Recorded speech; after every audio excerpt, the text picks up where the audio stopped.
দৰমহা, মজুৰি, পেঞ্চন আৰু অৱসৰৰ সুবিধা, অনুদান এইবিলাকক লৈ এখন বৃহৎ এটা WT মেছেজ প্ৰকাশিত হৈছে। আপোনালোকে দেখিবলৈ ইয়াতে পাইছে স্ক্ৰীনত। অসম চৰকাৰৰ বিত্ত বিভাগৰ ফালৰ পৰা এখন নটিফিকেশ্যন অৰ্থাৎ WT মেছেজ বুলি যাক কোৱা হয়, সেই WT মেছেজ এটা আহিছে। আৰু এই WT মেছেজত ক্লিয়াৰলি আপুনি দেখিবলৈ পাইছে প্ৰত্যেকটো ডিপাৰ্টমেণ্টক নিৰ্দেশ দিয়া হৈছে আৰু ট্ৰেজাৰীত এই বিলবিলাক ছাবমিশ্যন কৰিবলৈ কোৱা হৈছে। তো কেনেধৰণৰ বিল, আৰু সেই বিলবিলাক হৈছে দৰমহা সম্পৰ্কীয় বিল, মজুৰি সম্পৰ্কীয় বিল, পেঞ্চন আৰু অৱসৰৰ সুবিধা সম্পৰ্কীয় বিল, অনুদান বা গ্ৰেণ্টছ ইন এইড বুলি যাক আমি কওঁ। আৰু গ্ৰেণ্ট ইন এইডছ মানে হৈছে চৰকাৰৰ পৰা কোনো সংস্থা, প্ৰতিষ্ঠান বা সংস্থাক দিয়া আৰ্থিক সহায়।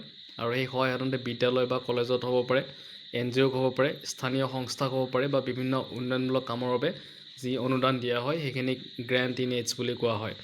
তো এই পৰিপ্ৰেক্ষিতত যিখন নটিফিকেশ্যন বা WT মেছেজটো আহিছে, সেই WT মেছেজৰ সম্পূৰ্ণ কথাখিনি ইয়াতে কি দিছে আমি গোটেইখিনি কথা চাবলৈ চেষ্টা কৰিম।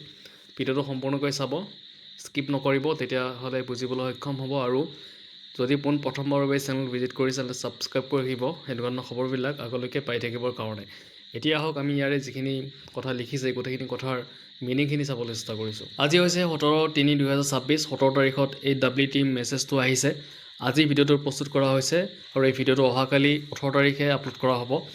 ইয়াতে চাওক আহিছে ফাইনেন্স আছাম দিছপুৰৰ ফালৰ পৰা পঠিয়াই দিছে অল ট্ৰেজাৰী অফিচাৰলৈকে পঠিয়াই দিছে। Treasury officers Dispur, Kamrup metro', new Guwahati by hand. Information আপোনালোকে দেখিবলৈ পাইছে all discoms, all discoms, all sub divisional. ইয়াতে লিখিছে বৰ্তমান আৰ্থিক বছৰৰ অন্তিম কেইটামান কাৰ্যদিনত ৰাইজৰ ট্ৰেজাৰীসমূহত বিলৰ অধিক ভিৰ এৰাবলৈ বেতন, এৰিয়াৰ বেতন আৰু সাহায্য বেতনসহ মজুৰি, পেঞ্চন সম্পৰ্কীয় সুবিধাসমূহ, গ্ৰেণ্ট ইন এইড আদি সম্পৰ্কীয় বিলসমূহ ট্ৰেজাৰীসমূহত দাখিল কৰাৰ অন্তিম তাৰিখ 20/3/2026। ইয়াতে পুনৰ উল্লেখ কৰিছে 20/3/2026 তাৰিখত নিৰ্ধাৰণ কৰা হৈছে। ট্ৰেজাৰী অফিচাৰসকলক এই সময়সীমা কঠোৰভাৱে পালন কৰিবলৈ নিৰ্দেশ দিয়া হৈছে। আপোনালোকে ইয়াতে ক্লিয়াৰলি দেখিবলৈ পাইছে যিখিনি বিল আছে, পেঞ্চনৰ হ'ব পাৰে, পেঞ্চন সম্পৰ্কীয়, বেতনৰ হ'ব পাৰে, এৰিয়াৰ সম্পৰ্কীয় গোটেইখিনি বিল 20/3/2026 তাৰিখৰ ভিতৰত ইয়াতে জমা দিবলৈ কোৱা হৈছে। আৰু ট্ৰেজাৰী অফিচাৰসকলক এই সময়সীমা কঠোৰভাৱে পালন কৰিবলৈ নিৰ্দেশ দিয়া হৈছে। তো দেখিলে আপোনালোকে গুৰুত্বপূৰ্ণ নটিফিকেশ্যন আছিলে, গুৰুত্বপূৰ্ণ WT মেছেজ আছিলে।